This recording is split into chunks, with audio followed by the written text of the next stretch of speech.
Welcome to AstroLyrical, the podcast where music meets astrology, where I, Liana Bassior, scope out the hidden astrology of up-and-coming musical artists and discover how the stars show up in their music, songs, and lyrics. Joh Chase is a singer-songwriter originally from Seattle, now in Los Angeles, described as a queer Sheryl Crow. They are here with us now, and their big three are a Leo Sun, a Virgo-Moon, and a Virgo-Rising. We've uploaded their chart on Instagram at AstroLyrical_pod, so make sure to follow us there. Oh my goodness, we are here for another episode of AstroLyrical. Amazing. And we are so excited to have you here, Joh Chase. Welcome to the podcast. Thanks so much for having me. Oh my goodness. Have you done a lot of other podcasts before? A couple. I have like some episodes of my own podcast from a couple of years ago that I stopped doing, but I did a couple of it. What was your podcast? It was called Secret Public Song Space, which is just great. Yeah, it was just me interviewing people about music in their lives. I love that. Yeah. What happened to it? I was like, wait, I can't do this. And then I stopped. You're like, this is too much. But I'll probably pick it up again at some point. I love that. Well, I will say doing a podcast is a lot of work. I can only imagine. Yeah, it's nice you have more people here. I literally could not do this without a team because it is a lot, but it's so much fun. And the artists we get to talk to, like you, are so great. Oh, thank you. I'm so excited. Oh my gosh. Well, it is really fun to have you here. And I was curious to know, I mean, this is obviously an astrology music podcast. And so I was curious to know your relationship with astrology, or do you have a relationship with astrology? Do you know anything about your chart? A little bit. I feel like in the last year, I understood that I was a Leo sun, but then Virgo rising and Virgo moon. Yeah, both. Which makes so much sense for me on like a day-to-day basis. Yeah. And like that realization is newer for me. But other than that, in general, just like astrology, I know just very little about it. I get that. Well, and I think you said you use CoStar, right? Yes. Shout out to CoStar. And that's great too. I mean, I think the big three is kind of where you start. You know, it's the sun, which is your deep sense of self. Okay. And how you feel like this is who I really am, the deep version of me. It's your moon, which is all about your moods, emotions, how you find security, how you feel safe, and your personality. A big essence of your personality is the moon too. Okay. And then your rising is all about how you show up in the world. Like what are people's first glance, the front door of who you are. Right. So it's really a fun place to start understanding that. So it's great that, you kind of have a sense of that. And we're going to obviously get kind of deeper into it all today.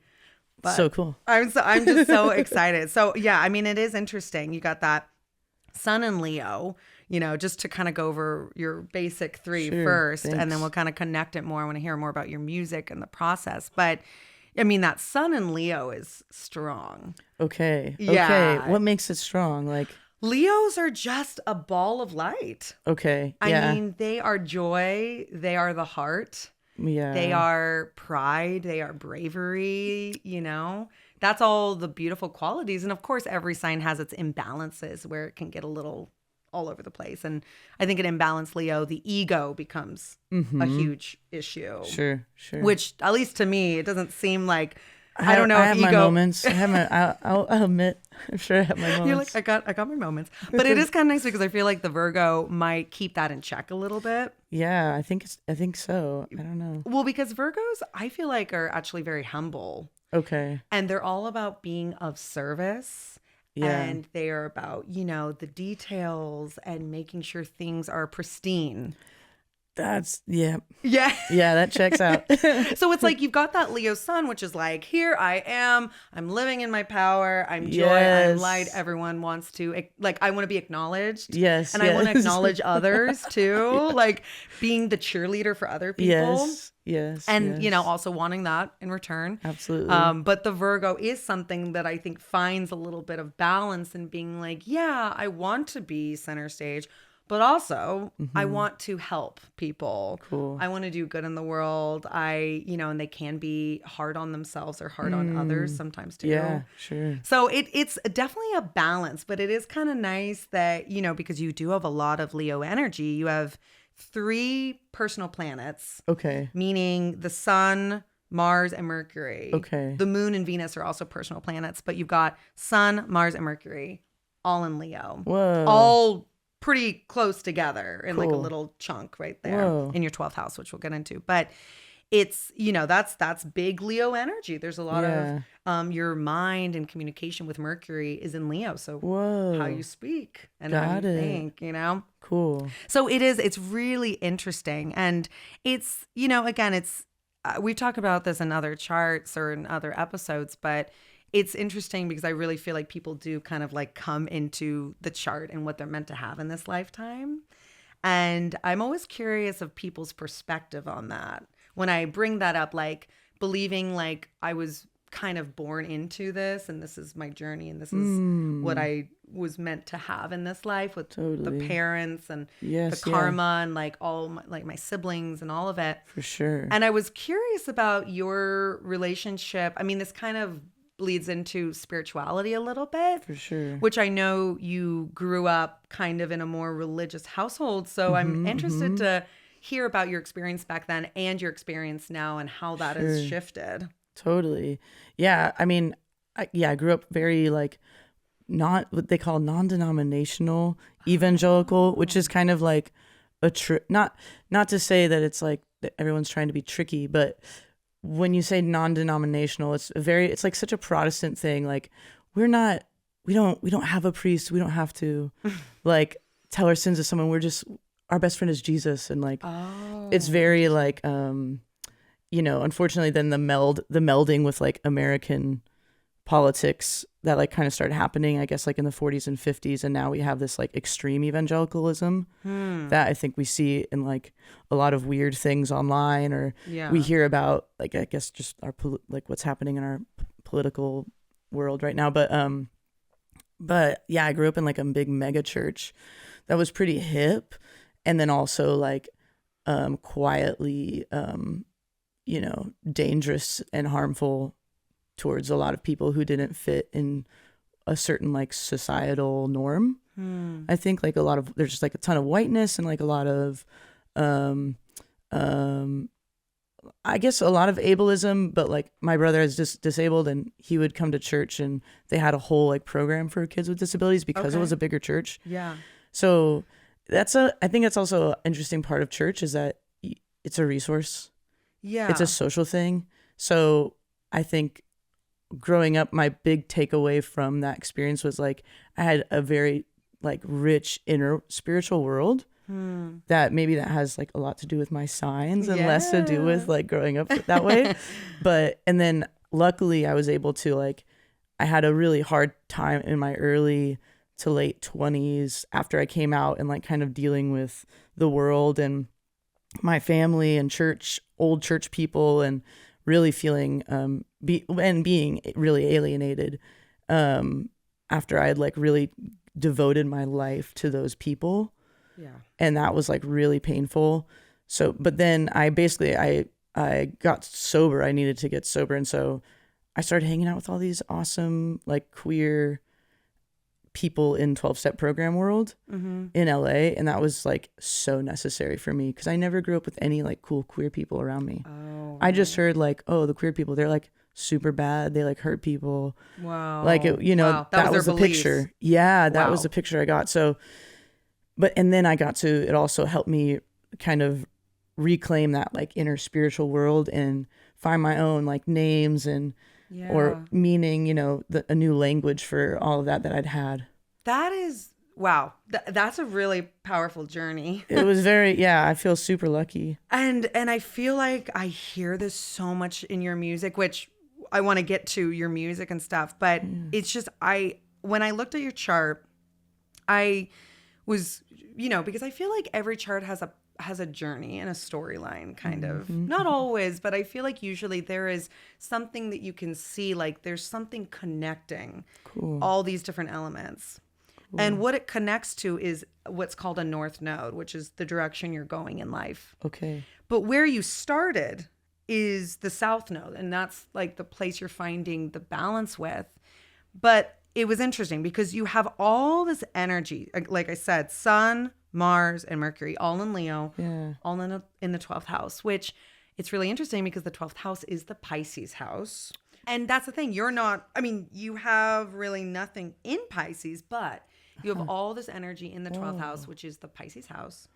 And, it really represents everything behind the scenes, spirituality, institutions, but also religion. Wow. And it was such an interesting thing because it seems like even though you grew up in this world that was constrictive in certain ways, in terms of beliefs, in terms of who they let in, and like you were saying, in terms of like the different groups of people, it's like it doesn't seem like you have resentment towards that. If Not anything, as much anymore. Yeah. And maybe that's something you've evolved into. Totally. But in a way, it almost seems like, so Leo is really connected to loyalty. There's a lot of loyalty within Leo and pride. Cool. And it seems like, at least maybe earlier in your life, there was like a loyalty to this religion and to, absolutely, and like I was reading up, it's like, talking about coming out, but you were coming out in your church group. So wild. I mean, that's something that I don't feel like a lot of people can connect those two worlds and not be like angrily just being like, I'm not coming out in this group. Right. You decided to. Yeah. And that was like strange because at that point I was like a senior in high school, and I really like believed deeply that like that I could not be gay because of like God or Jesus would save me from that or something. Yeah. So it was, and when I came out to my youth group, it was because people were being such jerks to people who were gay, and I knew that that was wrong. Wow. Yeah. So I was like, hold on. Like, and so it was like, I kind of had this excuse that like maybe made it easier for me to like come out. Because you were trying to help others. Yeah, I was trying to help others, and I knew I was going to be okay. Yeah. Because Jesus was going to like let me not be gay. Jesus like was going to save you from not. Yeah. So I could tell the kids in my youth group, I could tell my whole youth group like, well, I've had those feelings, but I'm cool. Wow. So, yeah. So it was like that. But looking back, I'm like, whoa, I'm so grateful that I got to like share that. Even though I was like, oh, but I believe, Jesus will de-gay me or whatever. Like it was so phenomenal. I got the opportunity to allow myself, that part of myself, to be known. Yeah. Because it was so unprocessed in myself. It took me the next like 5 years to really come to terms with the fact that like, whoa, I'm very queer. Like that's it. Like, and that was really hard coming to terms with that. Wow. But so I just had like a random dream and realized like, oh, like I think I'm like queer. Yeah. Or whatever that means. And then, but like also like I'll still marry a bearded pastor. Like we're good. Wow. So you kind of had these two feelings going on at the same time, like feeling like I resonate to being queer, but at the same time being like, but that's not going to be my life path. I'm going to marry traditionally. And that's what an interesting thing to have those two feelings at the same time. And when was it that you like fully were like, I'm not going to marry a bearded pastor? when did that moment happen for you? It was like so I met my first girlfriend the end of my freshman year of college, and I guess it was the beginning of my sophomore year. So it was that whole year, and then she went with me on like a little music tour I did, like several months later, and that was like all very Christian. Like it was like I was playing churches. Tour. Okay. Yeah, and she went with me, and then we'd like make out, and then like I'd be like, oh no, I'm not supposed to do that in my life. And wow. And then I came out to like a family member, and basically was like, okay, yeah, I need to like not be in a relationship with that person. Like I need to not be gay. And then it was a crazy like 3 months of my junior year of college where I was just like going back and forth, and I was like so anxious. It was like totally awful. Yeah. But it was really important for me to have the experience of like really coming to terms with the fact that actually I'm fine Yeah. with like being queer. I don't actually think queer people are sinful or bad. And I had had enough time away from like my church growing up and also away from my parents. And like, I had struggled with like depression, anxiety my freshman year, and some of their reactions to like that was like pretty harmful or like hurtful. Like they just didn't know, like, it's not, they just didn't have those same tools to understand how to deal with that, But so, yeah, I feel like, I just had enough time to see that like the people who were really encouraging me to like, not be queer were actually kind of like making bad decisions. And I didn't really appreciate some of the things they were saying anyways. Yeah. So it's like, oh wait, if I'm going to make a decision for myself, like then I kind of have to do my own thing. Oh my gosh. That's such a powerful story. And I feel like the hard thing about Leo is that, and I feel like I've had this in my own life, and it's so interesting when you're talking about something with someone else and then you think about your own stuff and it's like, yeah, I really get it. Because I think Leo is so loyal, and it's so like loyal to the family. Yeah. It's like this pride. It's like literally like, the lion, what are they called? Like the little groups of lions, Oh, yeah. Like a pack? A pack. Pride. Yeah, Like, literally pride. Yes. And that's the thing. You're so loyal to the pride. But when you said that thing about, I realized that I was okay with it in myself, but it was more the people around you that you felt this conflict with. It's like, I think a lot of people go through that, especially within their family. Yeah. You're trying to break out of certain dynamics. And, it's hard because you feel like it's like, I'm okay with it, but will they be okay with it? And that can be really hard.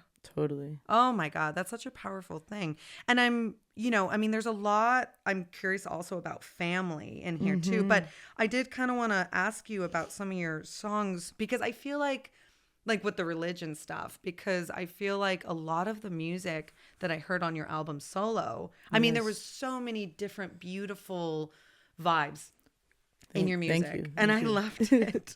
I really did. I mean, I was, saying earlier, it's like me and my sister were totally rocking out to it, but like we really were. And it reminded me of so many different things. And there was a lot of what I feel like a lot of spiritual, almost what you could call gospel music, like Common Man sounded almost kind of gospely to me. And we were talking about like, it's like similar to like Hosier, like there's certain riffs in Hosier's music that's kind of gospely. For sure. And so we were talking about that and stuff. But there's also, it's interesting because I feel like even though, again, like you're saying, there has been somewhat of a tumultuous relationship with religion, it's almost like you can still bring that into your music and it's beautiful. And I love that it seems like at least there's no anger, or maybe there is in different ways, but at least in your music. And I want to talk about one song in particular that blew my mind that I thought was so beautiful, but I just loved how you incorporated, like in Common Man, there was like a lot of this like Southern spiritual gospel sounds. Yeah. And I want to hear your take too. And then, but also like Avalanche, that line, baptized you in the river of my grief. Yeah. Using these phrases that are still somewhat religiously. Totally. Yeah. So is that something that you connect to in your music? I think so. I think it's like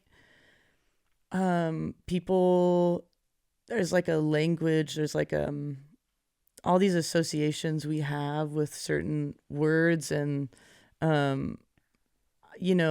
for me to say like, like baptize you in the river of my grief, I feel like I can say that in a song, and someone who's grown up in a different kind of religion could still understand. Totally. Or even not in a religion at all, you'd still kind of understand the concept of a baptism. Like, what does that mean? Like some sort of like sacred, like cleansing or something. But it's a beautiful line. Oh, thank you. I mean, your lyrics were just so beautiful. And again, I just loved how each song had its own, I don't know, like just vibe and different sound. But I think one of my favorite songs was TV of Your Mind. Ooh, cool.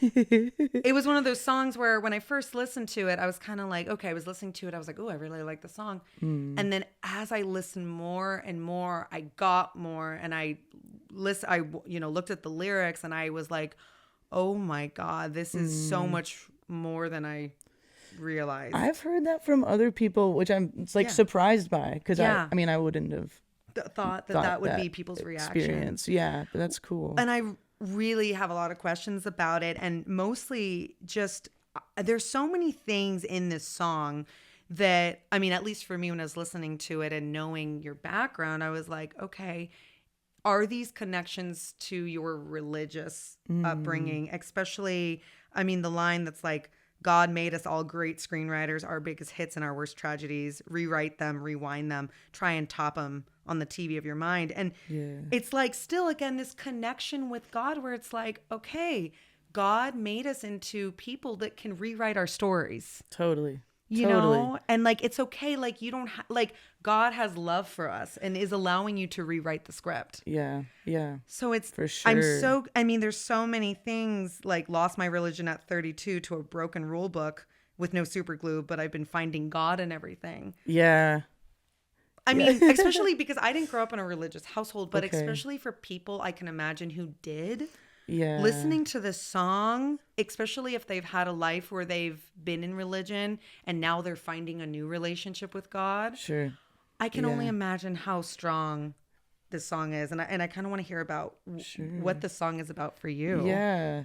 Well, I think, you know, I like wrote and recorded like a lot of records, like probably like 8 or something up until like 2019 is when I made this record. But some of those songs had been with me for a while. Yeah. But I had changed my name when I came out as non-binary. So I kind of shelved all that stuff. And a lot, that's where if you were like, you know, people who have listened to my music for a long time, like they know the anger songs, you know, they like, I went through that, but this record is really beautiful because I'm like, I have a new page. I'm not like focused on how angry I am at religion or whatever. You're finding peace. I'm finding peace and understanding, like that's part of my journey. And there's so much complexity in that too. Like the loyalty you're talking about, like being a Leo. But long story short, the reason I wrote that song, kind of the like thing that got me sitting down and writing it, was I was giving piano lessons to these kids. I'm teaching someone piano lessons. I don't feel like a very good piano teacher at all. And this guy who like is, you know, I don't know, is in touch with a lot of powerful things or whatever, is just sitting there, and I'm like, ugh. And that's kind of, I feel like being like doing any kind of creative work where, you know, you're kind of wanting to always like make connections so you can open up more doors for yourself or whatever that creative work is. There comes like a lot of pressure and like, you know, weird thoughts that happen like when you're especially in like, oh no, there's not enough. The randomness of like, that I like moved to LA for college, but also because like for like wanting to make music and be closer to wherever you're supposed to be to do that.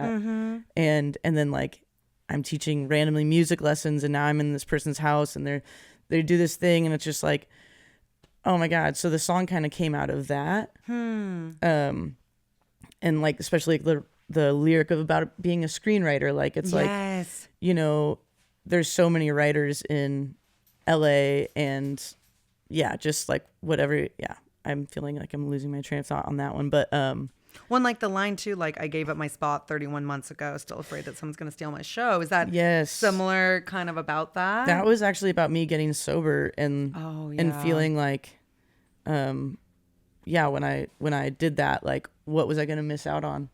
Because all my friends, especially at that time, you know, you can't like go hang out with people if you're not like drink. Like that was what I felt. Of course you can, but that's what I felt. Well, and I think that the Leo energy can sometimes feel like, you know, again, they want to be the center. For sure. You know, and you don't want to miss out on these things. And especially when you're on your own journey, sometimes it is hard to, you know, feel like you're like, well, but I want to go do this other thing too, you know, and the constant like FOMO of it all. Yes. So constant. But especially when you're like, okay, but I'm doing this for a reason. There is a reason that I am doing this, you know, and it is something where in LA, that's so like that is life, where it's like you're doing something and then it's like these opportunities come up. For sure. And it is like a bit of pressure to be like, okay, can I be okay with this? And I think that, that 12th house energy is a tricky one, because not only is it representing like spirituality and religion and everything behind the curtain of what we don't see in everyday life, like whatever we believe is up there. Right. It's also this like elusive, like I think a lot of musicians have Piscean energy because they download, they channel. Yes. Sometimes their feelings and what they want to write into music, but it can be confusing of how to work with all the different emotions that are going on at the same time. For sure. And that's what I was kind of picking up when you were talking about all that. It's like, again, there's so much going on. The Leo energy wants one thing, that 12th house energy wants something different, And meanwhile, it's like you have this connection to, your background, your upbringing, which is a huge part of your life. Totally. And again, I don't believe there's any accidents in that. For sure. Yeah, and I think on that song too, I like chose to use the word God because there's not like an easier word. No. For that, and to be as short as I needed it to be for the like, rhythm of that line or whatever. So I just like, you know what, I'm going to say God here, even though I don't that's not what if I were to choose what to call what I believe is my higher power, my higher self or whatever, I wouldn't use that word. Right. But I'm like, the song is not about me. Yeah. Really. It's like trying to help, bring up this idea for other people as well. Do you feel like that was a song that was channeled, or do you feel like that was a song, like with your songwriting process, do you feel like I could see it like with the Virgo of your chart, I could see it being more meticulous and actually constructing songs. But with all that 12th house energy, I could also see it being channeled. I'm curious what your process is with writing. I got to remember on that song. I mean, there was definitely a lot of me going back and like editing the verses. But when you were like first writing it, I think was it just pouring out? Came out. Okay. Yeah. It wasn't like a sit down 5 minutes later situation, which that some songs are like that, but it was definitely, and because I like that experience of giving that piano lesson and kind of having like an anxiety dream about that, and then that was a catalyst. So it was definitely like a one day song kind of deal. It felt channeled. Yeah. Well, and I don't know. I just felt like it was so beautiful. And I mean, again, I didn't grow up with that background, but I just could imagine for someone, and really for anyone who grows up in a family where there's certain values and there's certain things and certain beliefs. And if you don't follow that, it's like you're almost breaking out of like, it's like you're rebelling. Yes. And totally. That's kind of hard to feel like you're the rebellious one. Right. Yeah, that stinks. It's not fun. It's not fun. I'm curious with your other siblings, because I know that, you were talking about siblings and, you have 3 other siblings. You're the middle child. And it seems like they're very important to you. 100%. Yeah. Were they rebellious in that same way? Or my sister was rebellious. Sorry, I got away from the microphone there. But my sister was rebellious growing up. And then now she's less rebellious, but maybe in her own little ways. I think she is rebellious in her life, but she was the person in my family who bought me my first Ani DeFranco concert ticket. Oh, so she was like a big Ani DeFranco person. So she was my sister is a huge inspiration for me for my music, because she was always picking what songs we're listening to in her car when she's driving us around. She was like, charged with being our babysitter for like 6 years or whatever. Me and my younger brother, and then my older brother who has disabilities. So it was like, just a lot. So she was the big older sister. Totally. That like kind of took care of everyone. And we had so much fun. She's just she's a fun person. That's so great. She's so wonderful. Yeah. So I'm August 18th and she's May 18th. Okay. Yeah. So she's like a Taurus. A Taurus. Okay. Yeah, which is I'm a Taurus, but my sister's also a Taurus. Oh, cool. Yeah. That's awesome. So we're both younger siblings, you and I. But it's a little different because you have all the other siblings mixed in, and I just have one sister. But It's really interesting with siblings because your chart has a lot of energy in the third house. Okay. Which is about siblings. It's the Gemini house. Wow. And it was funny because like whenever I like meet someone or like I kind of like get to know someone and I hadn't even talked to you yet. But somehow I like just like maybe seeing your picture, I was like, I feel like there's some Gemini energy in here. But like I didn't know what it was. And then I looked at your chart, I'm like, well, no Gemini really, except for Chiron, which is an asteroid, which we'll talk about later. But but the third house is the Gemini house. Whoa. And you have a lot of important stuff going on there. And I was like, okay, I could see that kind of translating in a way. But it's interesting because it's the house of siblings. Whoa. And you have not only your south node there, which is what we were talking about Cool. in the beginning, kind of like where you're coming from. Yes, This is almost like past life in this life with what you're working with, Right. the lessons. But literally, speaking of lessons, you have Saturn there, which Saturn is a planet of rules and lessons. Whoa. And it can also represent tension and anxiety and fear and power dynamics. Fun. Yeah, fun.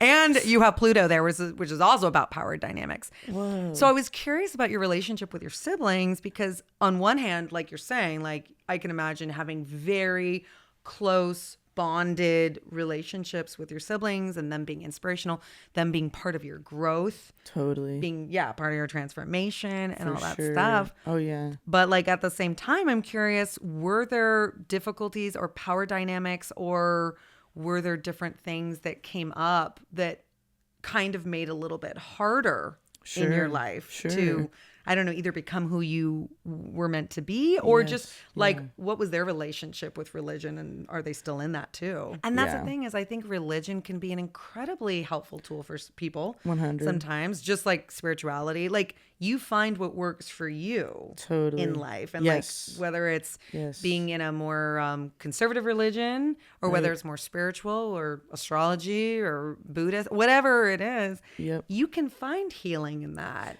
Totally. But when people take it to that level where then they're controlling, they're excluding people, they're doing it for money, they're doing it for power. Right. That's when things get weird. crazy. Yes. It gets a little weird. Yeah. But I guess, and my sister was like, she was in choirs and she had a band in college and then they made a record and I got to watch all that. So it was very inspirational. But I think, over the years, it's totally been a journey and like, me coming out and me, also, I just like, my personality is like, I just want everyone to know everything I'm thinking. Like, I need them to know. And like, at some point I'm like, actually I don't care what you think, about it, but here's what. And so as opposed to like some of my friends who maybe their families are more conservative, but they're not. Mm-hmm. And so they just kind of like play along so that they can keep the relationship. I see. Yeah. But like, and they're fine with consolidating, like this aspect of my life, this aspect of my life. Oh, like they separate the two things out. Right. Kinda. Yeah. And I'm like, that's, you got to do what you got to do. There's really no right way to do it, I don't think. But I think there was tension. There was a lot of tension in that period of my life, my 20s coming out.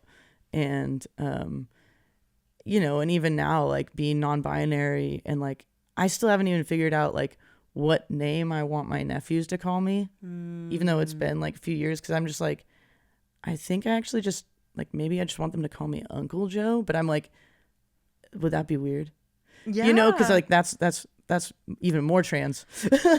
And that's something I guess that is like, it's hard to figure that out for yourself. Like for sure. What is it that you want or, what are you comfortable with your siblings? Like, but it seems like they're very supportive. Majorly. Okay, that's good. No, I feel like I'm in this like Artist Way group right now. Have you ever heard of that? The Artist Way. I think I have the book somewhere down there. Yeah. I love that thing. Yeah. I love doing morning pages. Yes, me too. Every morning. Well, I try to. Some mornings I don't have time. But you know what I mean. Yeah. Oh, yeah. No, that's the best. And one of the parts in there is like, folks who are artists who grow up and their families are very unsupportive. And I had the exact opposite. Yeah. Like, it matters like so much to me that my siblings like support me and love my music and like love what I'm doing. Like so I think that we've had to find ways to like, where there's things we disagree on, even if it's like very personal or like important to who I am or important to who they are, like we found ways to still like show up for each other, I think, and be really supportive despite all that. Yeah. Well, and it seems like I was curious also about the relationship with the song Danielle. Yes. Yeah. I have my own feelings about what is that song about.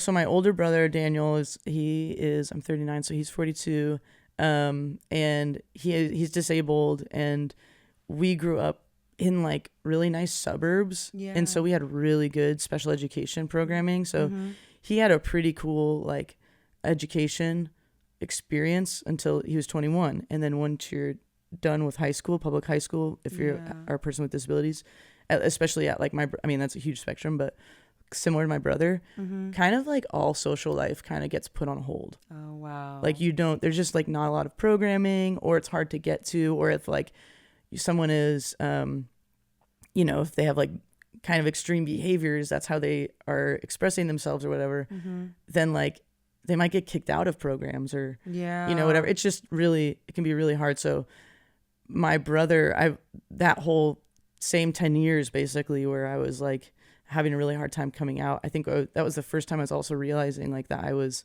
I had a lot of pain about my older brother. Like, I'm gonna get emotional. Like my older brother, like just like not having someone there, like for him for a lot of time. Yeah. And like when he moved out of like my parents' house, he was 18, because it was just like we didn't have enough things, like we didn't have enough resources for him at our house, like how to handle his like some of his behaviors, which is just him communicating. But so is he not able to fully communicate? No, he'll say like a few words, but like it's really his like his face is his language. He's very expressive, super expressive, and like super like he has like so much personality, and like he's just through with the music, right? Yes, and music, like the reason we had so much music in our house, one of the reasons was like it just soothes him to have music, and he has like his spine is like pretty screwed up, like it's like he has scoliosis that's really insane, and then also his spine has started to like rotate because he does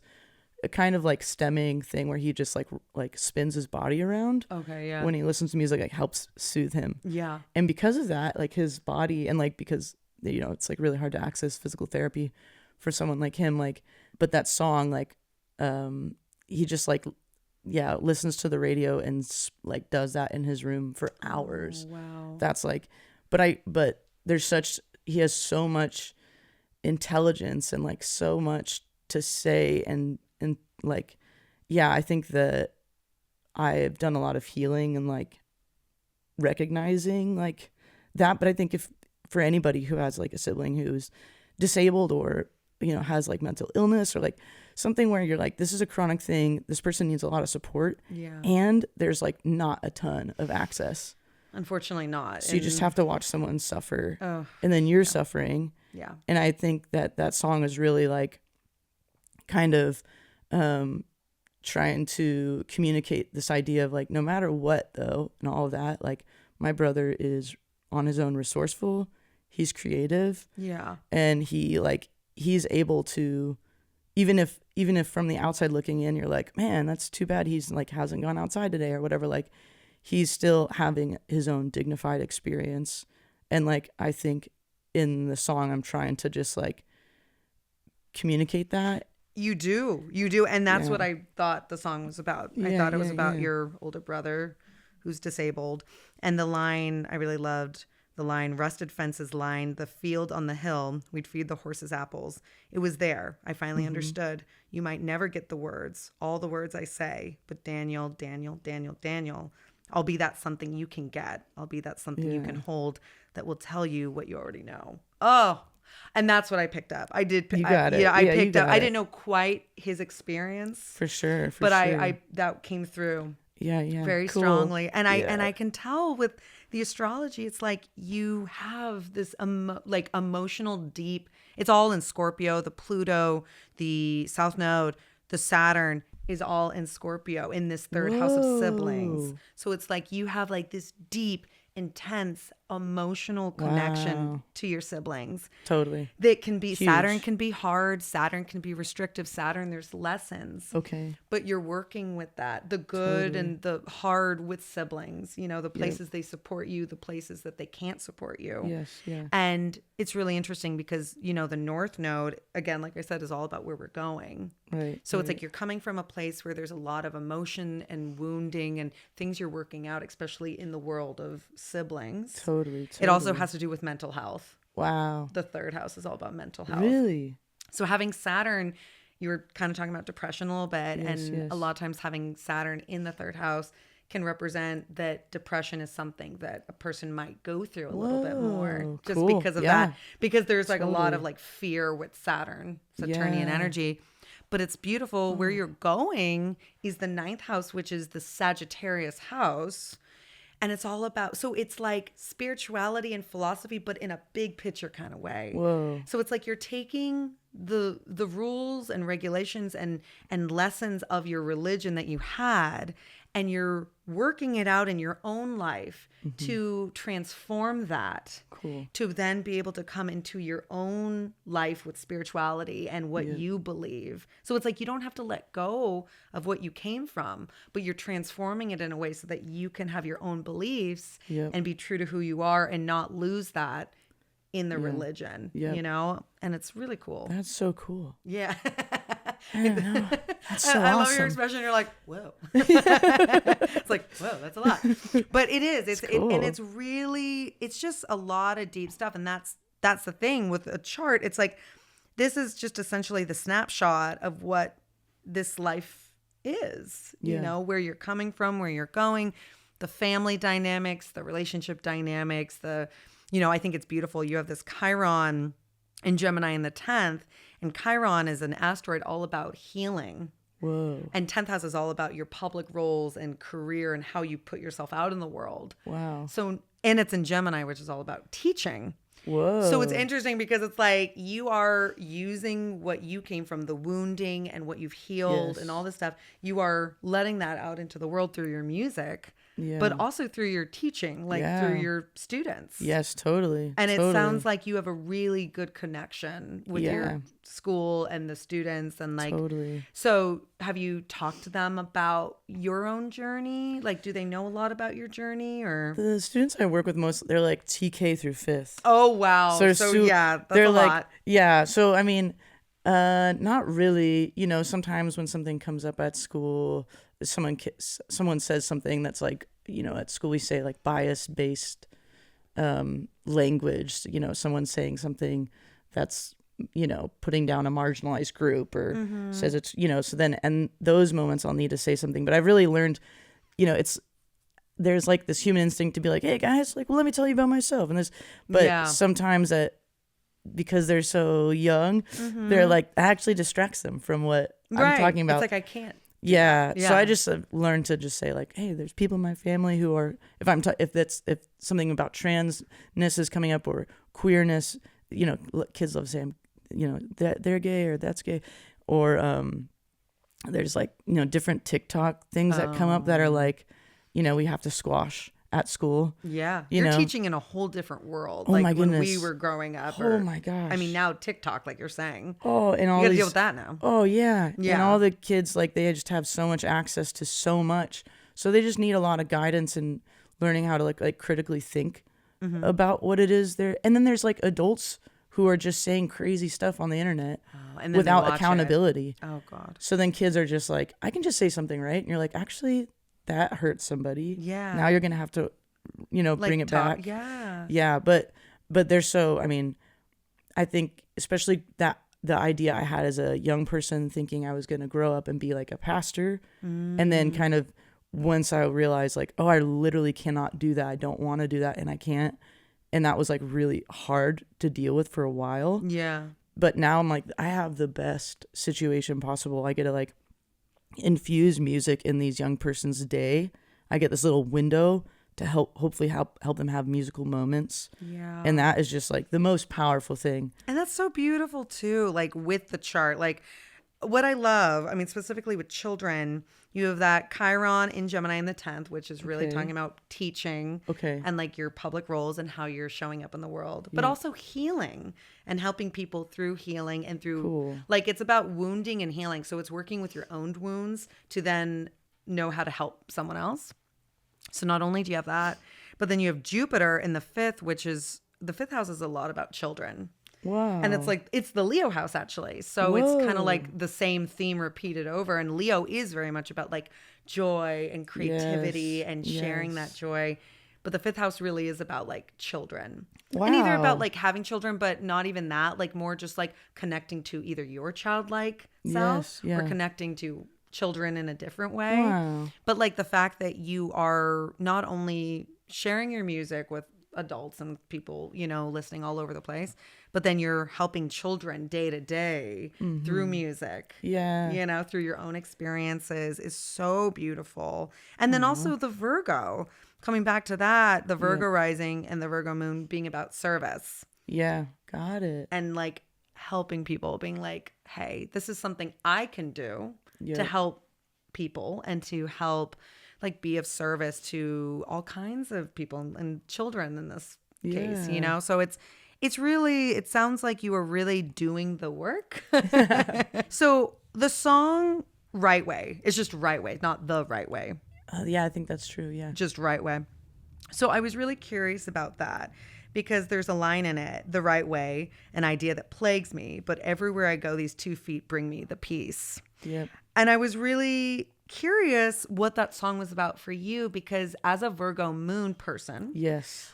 I would assume there might be a little bit of that battle with yourself of perfectionism Yep. and doing things the right way, either based on like what you grew up was the right way Yeah. or just inside yourself, what is the way I should be doing it? Yes. And I was curious what that song was about for you. Yeah, like concisely, like it's about 2 things. The one thing about like, growing up the way I did, and then like diverting from the path Exactly. and being told like that's not right, but I'm like no, we're good. Yeah. And then, but the other thing of like just my day to day being like, should I get up? Should I go to the bathroom now, or should I then go and like do my little vitamin drink first? Like just like stupid things. And there's so much anxiety in Virgos. Okay. Virgo Yeah. I mean, is kind yes. of a neurotic sign. Yes. It's a Okay. little bit, and I feel like in one of your, what song was it, where you're kind of talking about to a partner, like about feeling kind of neurotic. Sure. Yeah. I think you said that. Oh, totally. Yeah. Oh my goodness, I can't think of it. But it was like talking about like with your partnership, like I know I can be a little neurotic and this yes. and that. Yes. But I don't have the exact line down. Smoother. Yeah. Smoother. Exactly. Yeah.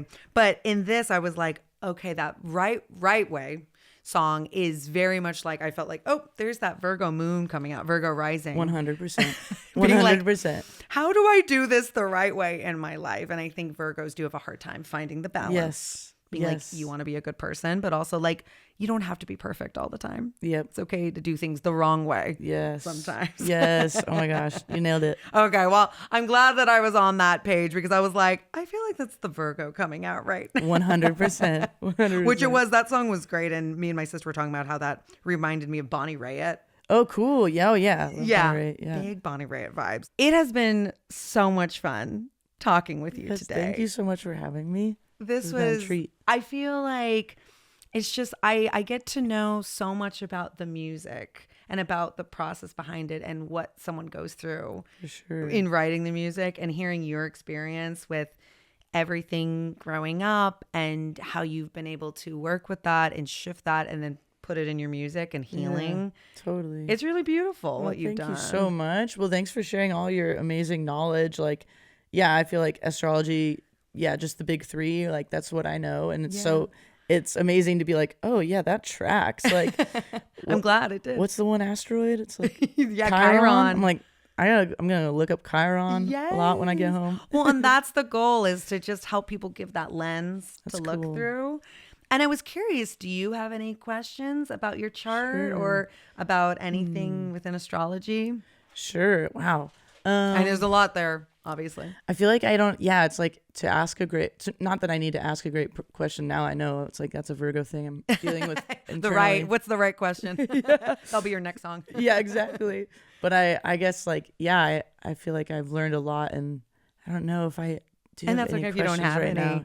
Well, okay, wait. Yes. Maybe, okay, so my partner is a Scorpio. Ooh. And you were talking earlier about, I'm trying to remember if it was about siblings or what was in Yes, Scorpio. you have Pluto, Saturn, and the South Node in Scorpio. Okay. Yes, all that Scorpio energy. And what is Scorpio energy? Like what? Yeah, and the thing that? is, it makes sense that you're drawn to a person like that because Yep. that is in your third house of your mind. Yes, like yes. literally how you think, how you process, like Yes. so you connect to that.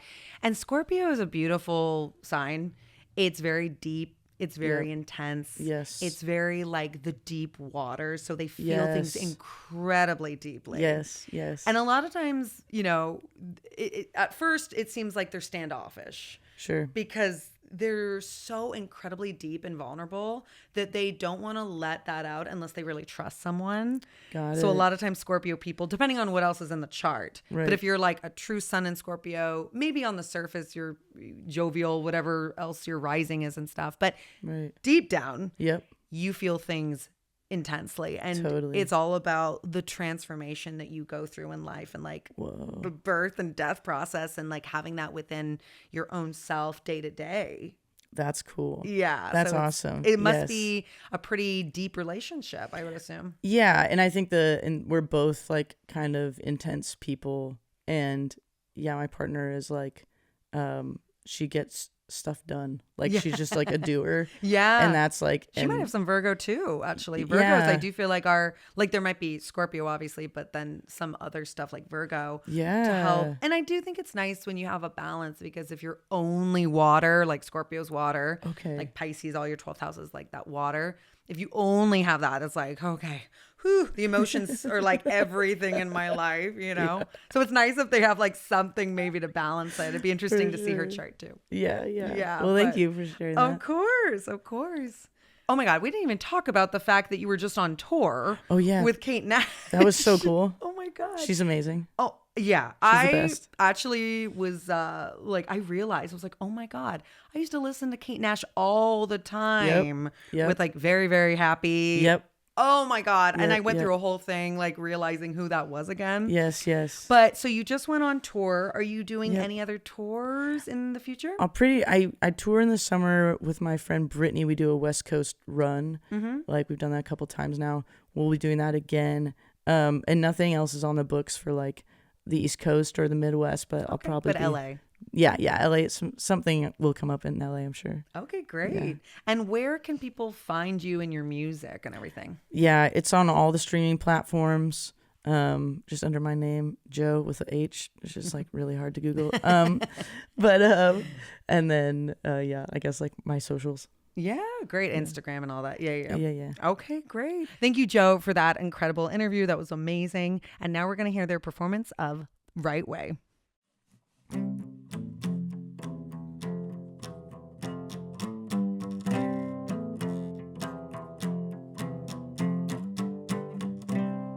Roll out of bed like any other day. Supposed free world, but my head's a chain.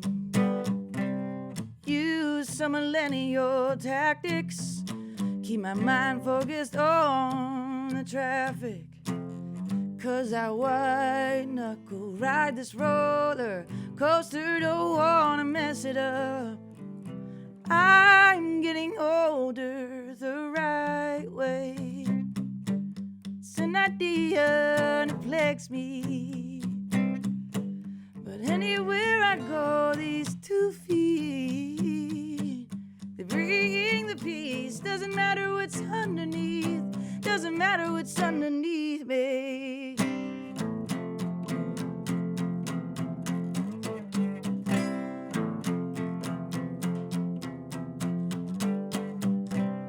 Books piled high, attention's wearing thin. I've got it all right here, but I can't pretend that I'll ever stop trying.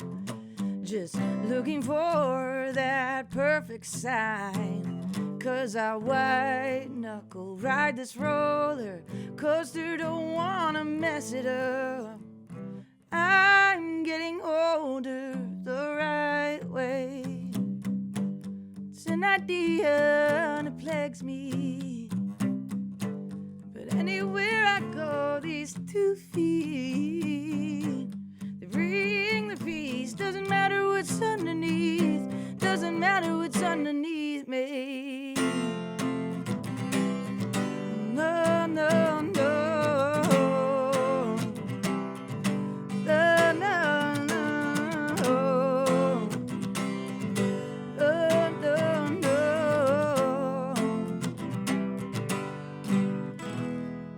I white knuckle ride this roller coaster, don't wanna mess it up.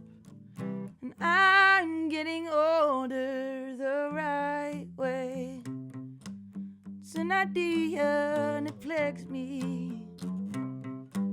But anywhere I go, these 2 feet, they bring the peace. Doesn't matter what's underneath, doesn't matter what's underneath me. The right way is an idea and it plagues me.